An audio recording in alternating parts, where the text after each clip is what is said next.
So now I will show you how to do a factory network unlock. In my opinion, this is the most valuable way to unlock your phone, and once you have an unlocked phone, you will be able to resell it at a higher price, and your phone will be compatible worldwide with all carriers. The first thing we have to do is to disable Find My iPhone, so simply go to Settings, scroll down where it says iCloud, and scroll all the way down where it says Find My iPhone. Make sure it is completely off, so you can turn it back on once your iPhone has been unlocked successfully.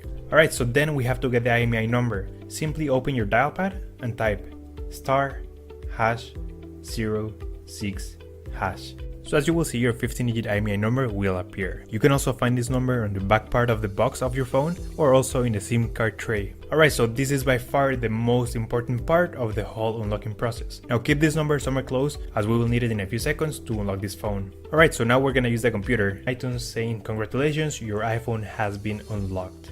Boom, there you go guys, your phone is now fully factory unlocked and now it's compatible worldwide with all carriers. You should get a full signal on your new carrier. And that's it guys, that's how we unlock an iPhone 7. That's all for today guys. If you have any questions, just leave me a comment and I'll try to help you as soon as I can. By the way guys, we're also giving away a free iPhone 7, completely sealed, brand new phone. You can find the instructions on how to enter the giveaway in the next video. Thanks for watching guys, take care.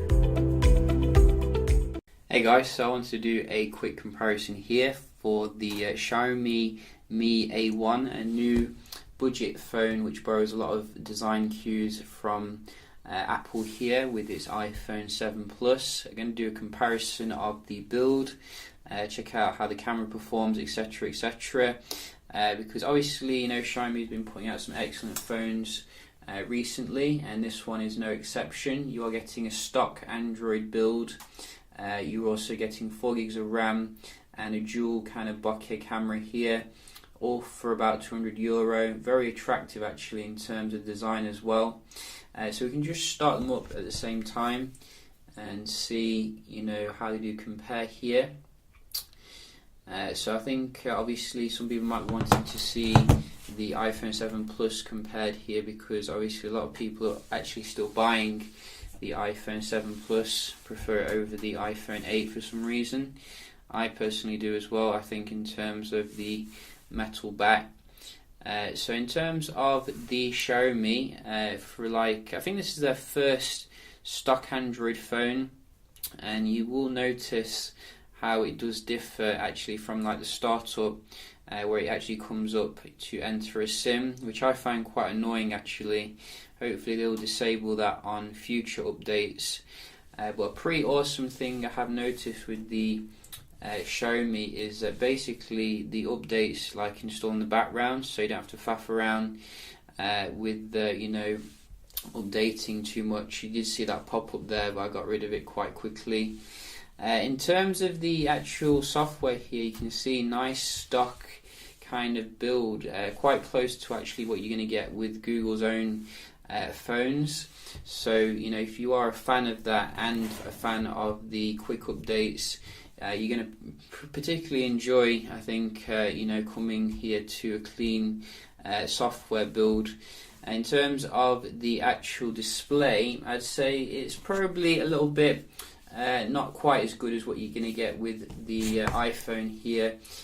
You know, it does the job. I think it's full HD, so about the same kind of pixel density. And if I am, you know, going to be nitpicking, I think the iPhone does a little bit better in terms of the maximum brightness. I think we have them both on pretty much the brightest here, as you can see. So you're going to be able to see, you know, the phone outdoors. It's going to be pretty good in that respect. But I think they could have put an OLED in there. You know, I definitely think if Lenovo can do it with the P2, then Xiaomi can start using OLED.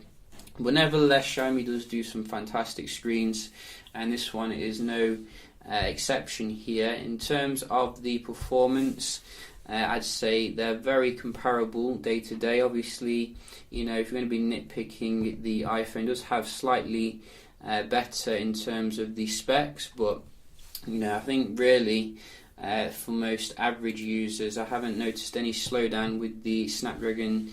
I think it's 625 in there. Very efficient processor, probably among the best when it comes to the efficiency, like the power and the battery draw. So Again, very wise choice if you ask me in terms of the processor, much better than what you're going to get in like Nokia's Nokia 6, which comes with the 400 series processor, so pretty nice choice there. However, there are some big drawbacks I think with the A1 that you need to be aware of here, which I wasn't aware of when I got it. No NFC. That is unforgivable in like 2017. You know, NFC, you can use it for your Android Pay, you can use it for pretty much anything nowadays. Well, if you look in the settings here, you won't actually find the NFC, which I didn't think that would be possible anymore. So, you know, if NFC is a big deal to you, you are going to miss that, unfortunately. I think Apple is sticking obviously with its Apple Pay and is more locked down in terms of its NFC standard, but at least it's there at the end of the day, so do bear that in mind. I think I was going to say no fingerprint scanner, but you do get that on the back obviously, so it's not on the front. You know, some people do prefer it on the back. It's not a huge deal. In terms of the other drawbacks, I'd say the charging of the phone is quite slow. I have noticed it's got no I think fast charge support. Like many phones at this price range do have fast charge support, so again a massive omission there for the Xiaomi, especially as you can get probably like a cheaper Xiaomi which does have fast charge support. So I'm not sure why, you know, they got rid of that. So in terms of the camera, that is something I was also interested in, because it is coming with a dual kind of portrait mode here, which you can put on in the camera settings, as you can see.